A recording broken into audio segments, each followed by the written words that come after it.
Hey guys. Hey, it's been a long journey. What's happening?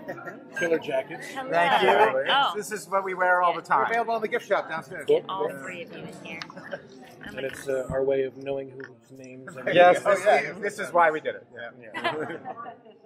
So, whose idea was it ultimately to do the show? It was really the three of us. We've all been friends since childhood. Hayden and I became friends in high school. We met Josh at the beginning of college, and we separately fell in love with the Karate Kid movies, and we separately loved the Cobra Kai characters, and we all have a comedy background, and we all thought it was just hilarious that there was this high school karate gang that was terrorizing a school, and just the concept of Billy's character and just the characters that he played in the 80s, we were sort of obsessed with it. And it was, we were young screenwriters in LA, and we would hang out every night and just sort of watch movies, watch DVDs. And we had the Karate Kid Special Edition came out, and we're watching interviews, and we see Billy Zabka's interview where he's talking about how in his mind he viewed himself as the hero of his own story, that he was just another kid in a high school who was trying to make it work that year and had a breakup with a girl that he was in love with. And just sort of hearing him talk about this character that we viewed so much as a bully, we started thinking, wouldn't it be great to tell a story of what happens to that bully? And so even 15 years ago, the three of us talked about maybe doing this as a movie. Didn't feel practical then. Fast forward a bunch of years later, we make a bunch of different movies separately, and the world of sort of streaming happens. And we're like, this would be far more interesting as a 10-episode season where you can dig into Billy's character, dig into Ralph's character, and then create a whole new generation of Karate Kids that people can fall in love with. And we're lucky that 15 years ago that the movie idea never went anywhere, and that we got to do this instead. So it wasn't wish fulfillment from How I Met Your Mother. No, we. It's funny. People ask us all the time about How I Met Your Mother and the YouTube video about Daniel being the real bully. And the truth is, those two things. We saw them and we liked them. It just showed that Billy Zabka and the Cobra Kais were on a lot of people's brains. Yeah. And, I think a lot of people think about those characters in fond ways as fun villains. And I think, for us, it just, reinforced the fact that there was an audience out there that would like this type of story. Were there things you were saving for season 2 that you wanted to do all along? There were things that in season 1 we thought we were going to do in season 1 and just didn't have the runway to get to in a way that felt like we were honoring the storyline in a proper way, and we kicked down the road. And then there are things once we got to season 2 that it felt like, okay, well let's deal with some of that baggage. And some of that baggage got kicked down the road again, even because you have so many balls in the air at any given time. There's so many characters in our universe now, between all the kids and all of the spider web of rivalry that has now erupted in the valley, that what you thought may have been a really important storyline to get out there very early suddenly becomes a secondary storyline that isn't dependent on the drive of the moment. We want to make sure that this continues to feel like a movie that is, you can't really get up in the middle of because it's just at the part that's getting good. And that's our goal at all times, is to really make this feel like one big cohesive thing. I was going to say that, in addition, one of the key elements of season 2 that we knew we were going to do was do this dojo versus dojo battle.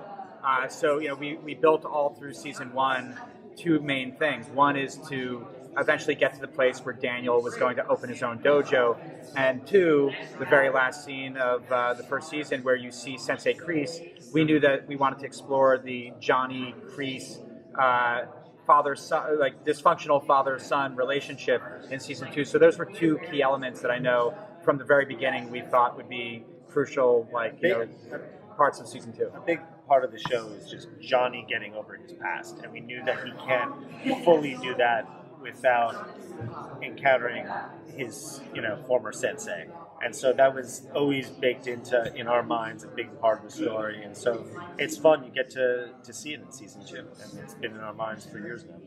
William talked about how Johnny could have been different if he had had Miyagi as his sensei instead. So how much will we be unpacking how father or father figures influence they're meant. I think they're we're meant to. I think we're unpacking that in series on an ongoing basis. I think we see the end of season 1, Johnny Lawrence dealing with the beginnings of a question in terms of, is it my karate or is it me, or what is it that has is not quite sitting right here.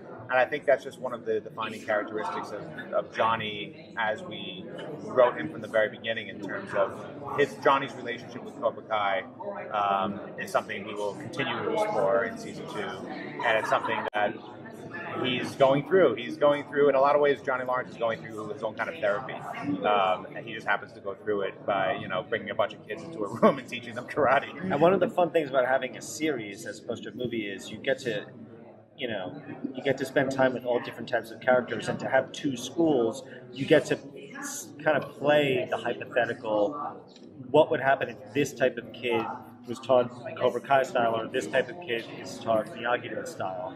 And so those kind of what if hypotheticals that you would have, you could see present day, because in a lot of ways in season 1, Miguel Shalom Maridueña's character is sort of like a 2018 version of like Daniel LaRusso, and you get to see, well, what would have happened had LaRusso actually been trained in Cobra Kai, and we play with that as the show goes on.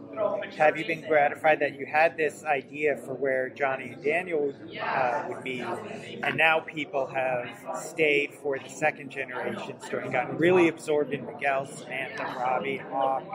It's the best. It's one of those things that is a great challenge with taking on a beloved franchise, and we have the beloved characters there.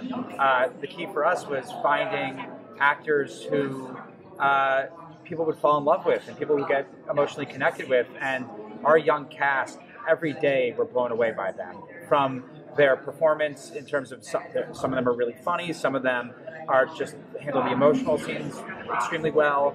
All of them can kick ass, but didn't know how to kick ass beforehand, which is the crazy thing. Like, no one knew karate, and they all came in and they want to work hard. They want to, do as many of their stunts as they can, and it's awesome to see people falling in love with these characters. We fall in love with them ourselves, but the secret is loving the original characters and showing where they are in the present day and using them as the entry point to the new characters. I think that's the real challenge.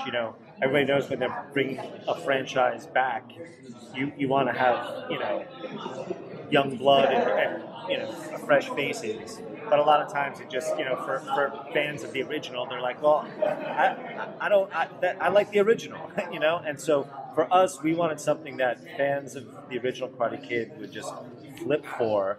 And as they're getting sucked into the original characters, they start caring about these other characters because they matter to Daniel, they matter to Johnny, and then before you know it, they matter to you too. Last question, you guys. With YouTube announcing that they're no longer pursuing original programming, is this going to affect season 3?